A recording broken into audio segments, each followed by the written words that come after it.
আসলে আজকে সকালবেলায় আমাদের কাছে একটা গোপন খবর ছিল যে দুইজন লোক তারা সম্ভবত নার্কোটিক্স কোনো কিছু নিয়ে যেতে পারে। আগরতলা শিলচর এক্সপ্রেস আমাদের কাছে ছিল। তো সেই সুবাদে আমরা জিআরপিএফ আমাদের যা গোয়েন্দা দপ্তর আছে আমরা সব মিলে একটা অ্যাম্বুশের মতো বসি। Entrance gate plus parcel gate আমাদের লোডিং আনলোডিং হয় এখানে সব জায়গাতেই। তারপর আমরা দেখলাম দুজন লোক পার্সেল অফিস দিয়ে আসছিল, তাদের সঙ্গে দুটো পিট্টু ব্যাগ ছিল। তো আমাদের সাসপেক্ট হয় যে ওরাই অথবা হবে। তারপর আমরা ওদেরকে ডিটেইন করি এবং দেখলাম যে সিলেটের পেছানো গাঁজা ভর্তি প্যাকেট।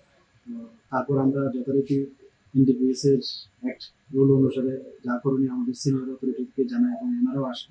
তারপর তাদের চেক করে দেখা গেল যে হ্যাঁ এগুলি শুকনো গাঁজা এবং আমাদের যে এখানে পার্সেল অফিস আছে ওখানে ওজন করে দেখা গেল টোটাল 22 কেজি গাঁজা, 23 প্যাকেট। তো এদের মধ্যে একজন হলেন বিহারি আর আরেকজন হলেন সোনামুড়া বাড়ি আমাদের সিরাজুল্লাহ ডিস্ট্রিক্টে, যিনি বিহারি ওনার কুন্দন রায় 27 বছর, ওনার বাড়ি বিহার। আর আরেকজন হচ্ছেন মফিজ মিয়া 25 বছর, ওনার বাড়ি গড়পাতর সোনামুড়া থানা। তো আগামীকাল আমরা ওনাদেরকে মহামান্য আদালতে প্রেরণ করবো পুলিশ রিমান্ডে। যদিও তাদের জিজ্ঞাসাবাদ চলছে, তো আমরা এখন পর্যন্ত যতটুকু জানতে চাচ্ছি তারাও অনেক তথ্য মানে গোপন করে রাখার চেষ্টা করছে। তো আমরা দেখছি, তো এখন পর্যন্ত যা বোঝা যাচ্ছে তারা ওইগুলি বহিরাজ্যে নিয়ে যেতে চেয়েছিল।